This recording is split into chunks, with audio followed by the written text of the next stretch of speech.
ایک شخص کو سزائے موت ہو گئی، اس سے پوچھا گیا زندگی کی آخری آرزو کیا ہے؟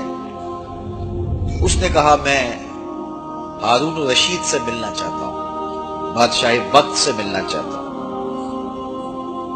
آرزو پوری کر دی گئی، بادشاہ کے دربار میں لے جایا گیا۔ وہ مجرم، سزائے موت کا قیدی جب دربار میں داخل ہوا تو اس نے بلند آواز سے کہا السلام علیکم۔ بادشاہ تخت پہ بیٹھا تھا، اس نے کہا وعلیکم السلام۔ اس نے کہا کوئی بات؟ کہا نہیں، بس میرا کام پورا ہو گیا۔ جلاد آئے، اسے قتل کرنے لگے۔ اس نے کہا آپ مجھے قتل نہیں کر سکتے۔ کہا کیوں؟ کہا بادشاہ نے مجھے سلامتی کی ضمانت دے دی۔ بادشاہ نے کہا میں نے کب دی ہے؟ کہا ابھی نہیں کہا وعلیکم السلام۔ تو بادشاہ مسکرا پڑا، کہا جاؤ اس کو آزاد کر دو۔ تو جب ہم السلام علیکم کہتے ہیں تو ہم ضمانت دے رہے ہوتے ہیں۔ تو ایک دوسرے کو ہم السلام علیکم بھی کہیں، ہاتھ بھی ملائیں، بغل گیر بھی ہوں اور ایک دوسرے کی جڑیں بھی کاٹیں تو ہم نے سلام لیا ہی نہیں۔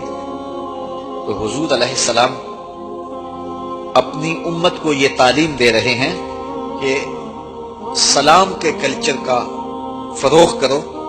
حضور یہ فرما رہے تھے اے لوگو سلام کو پھیلاؤ،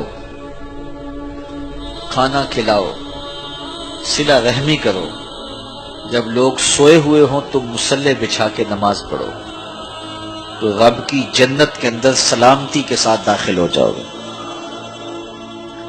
یہ حضور نے جنت میں داخل ہونے کا نصاب دیا۔ سلام پھیلاؤ، ایک دوسرے کی خیر خواہی کرو، السلام علیکم کے کلچر کو فروغ دو اور خلوص سے، دل سے اپنے مومن بھائی کو سلامتی کی ضمانت فراہم کرو۔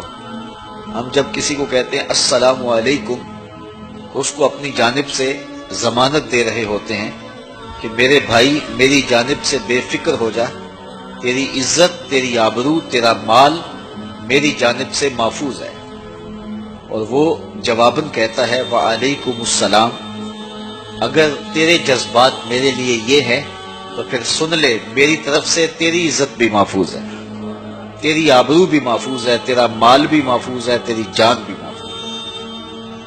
تو یہ ایک دوسرے کو ہم ضمانت دیتے ہیں، اور اگر ہم دل سے ضمانت دے رہے ہوں اور وہ بھی جواباً دل سے اس کا جواب دے رہا ہو تو پھر کتنا ستھرا، پاکیزہ اور پر اعتماد معاشرہ تشکیل پائے گا کہ میں آپ کو کہوں السلام علیکم تو آپ میری جانب سے بے فکر ہو جائیں، میں کبھی بھی آپ کی آبرو پہ حملہ آور نہیں ہوں گا، میں کبھی بھی آپ کے مال پر حملہ آور نہیں ہوں گا، میں کبھی بھی آپ کی جان پہ حملہ آور نہیں ہوں گا، اس لیے کہ میں کہہ چکا ہوں السلام علیکم، تمہارے اوپر سلامتی ہو، اپنی جانب سے میں ضمانت دے دی اور آپ نے مجھے ضمانت دے دی وعلیکم السلام، تو میں آپ کو ضمانت دے دوں، آپ مجھے ضمانت دے دیں، ہم ہمسایوں کو ضمانت دے دیں، ہمسائے ہمیں ضمانت دے دیں، اہل محلہ کو ہم ضمانت دیں، اہل محلہ ہمیں ضمانت دیں، بستی کے لوگ ہمیں ضمانت دے دیں، ہم بستی کے لوگوں کو ضمانت دے دیں، شہر کے لوگ ہمیں ضمانت دے دیں اور شہر کے لوگوں کو ہم ضمانت فراہم کر دیں، رشتہ داروں کو ہم ضمانت دیں، وہ ہمیں ضمانت فراہم کریں، تو مجھے بتائیں کہ کتنا پر اعتماد معاشرہ تشکیل پائے گا۔ اور کسی کو ہم جب ملتے ہیں تو پہلا قول ہی ہمارا السلام علیکم ہوتا ہے۔ پتہ نہیں لوگ اسلام پر دہشت گردی کی تہمت کیسے لگاتے ہیں۔ اسلام تو ہمیں تعلیم ہی دیتا ہے جب ملو تو السلام علیکم کہو۔ تو اسلام تو سلامتی کا دین ہے، اسلام تو امن کا دین ہے، اسلام تو محبت کا دین ہے۔